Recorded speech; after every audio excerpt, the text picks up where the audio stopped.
Some of the countries on this list were once called rising economies. Others were expected to recover years ago.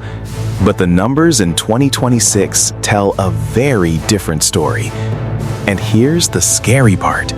The difference between number 30 and number 1 isn't just money, it's survival and unbelievable. Stay with me, because the poorest country on this list shocked even researchers. This is the top 30 poorest countries in 2026, ranked from least poor to most poor. And with every step down this list, the situation gets more intense, more fragile, and more shocking. We start at number 30. At 30 is Benin in Western Africa, with an estimated GNI per capita of about $4,850. On paper, it's not the worst, but millions still live on unstable incomes tied to agriculture and informal work. Just below that, 29 is Senegal, also in Western Africa, with a GNI per capita of $4,600. Despite steady growth and global attention, rising living costs are quietly pulling families backward. Then 28 comes Comoros, an island nation in Eastern Africa, at roughly GNI per capita of $4,250. Geography isolates opportunity here, and isolation has a price. Then at 27 is Zimbabwe, around 4,200 GNI per capita. Years of inflation and economic shocks have left trust in money itself dangerously thin. Right behind it at 26 is Ghana, sitting near $4,180 GNI per capita. A country rich in resources, yet everyday citizens feel the pressure of debt and currency struggles. And this is where the list starts to feel heavier than most people expect. At 25, we have Mauritania, in Northern Africa, at about GNI per capita of $4,000. Vast land, limited access, and opportunity spread painfully thin. After that is 24, we have Haiti, the only Caribbean country on this list, with around $3,920. Political instability and repeated disasters have locked millions into survival mode. Then comes number 23, Uganda, near $3,850 GNI per capita. One of the youngest populations on Earth, but youth alone can't outrun poverty. At number 22 is Togo, at roughly $3,780 GNI per capita. Growth exists here, but it moves slower than population needs. And at number 21 is Burkina Faso, with GNI per capita of $3,680. Security crises are turning daily life into a constant gamble. Most people stop paying attention here, and this is where the country that surprised most starts from, which is number 20, sits Rwanda, at about $3,580 GNI per capita. A development success story in headlines, but still fighting deep-rooted income limits. Next is 19, Guinea-Bissau, around $3,540. Political instability keeps progress on pause.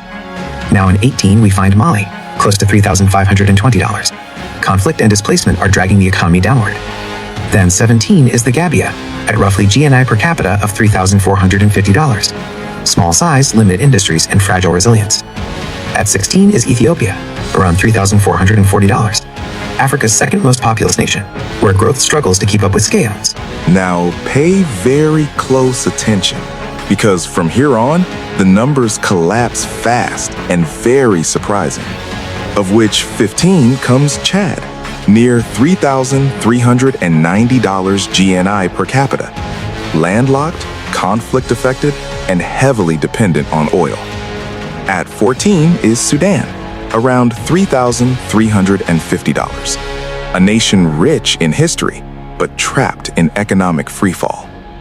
Now we have Madagascar at 13, at about $3,270. Natural beauty masking deep rural poverty. At 12, we have Liberia, near $3,130 GNI per capita, still rebuilding decades after the Civil War ended. This next is Guinea, just over $3,100 GNI per capita. Resource-rich, yet ordinary citizens see little benefit. And now we enter the bottom 10, which comprises the most shocking 5 most people won't believe. Now it is 10, Sierra Leone, around $3,090. One crisis after another has slowed recovery to a crawl. At number 9, we have Malawi, near $2,940 GNI per capita. agriculture-dependent and highly vulnerable to climate shocks. Then, #8 is the Democratic Republic of Congo, at about $2,860. One of the richest countries in resources, and one of the poorest in reality. At #7 sits Mozambique, around $2,770. Natural gas wealth exists, but hasn't reached the people. Number 6 is Niger, near $2,650. Extreme climate, security threats, and limited infrastructure define daily life. From here on, poverty isn't just economic, it's existential, and we pray God revive them from it. At #5 is Eritrea, around $2,190 GNI per capita. Isolation and restricted freedoms have stalled growth for decades. Now 4 comes Yemen, at roughly $2,080. Years of war have collapsed what was once a functioning economy. Then at 3 is Burundi, near $1,970 GNI per capita, one of the lowest incomes on Earth with little margin for survival. At 2 is the Central African Republic, at about $1,370, a country where instability has erased nearly every economic advantage. And now, the number that changes everything. At 1, the poorest country in the world in 2026, based on research and data, is Somalia, with an estimated GNI per capita of just $1,220. This isn't just a ranking. It's a reminder that entire nations are surviving on income levels many people spend in a single week or even a day. And once you see this list from top to bottom, you realize something uncomfortable. Poverty isn't random. It follows patterns, and those patterns tell a story the world often ignores. So here's the question. Which country on this list shocked you the most, and which one did you expect to see higher or lower? If this data opens your eyes, hit like, subscribe for more world rankings that change how you see reality. Thanks for watching.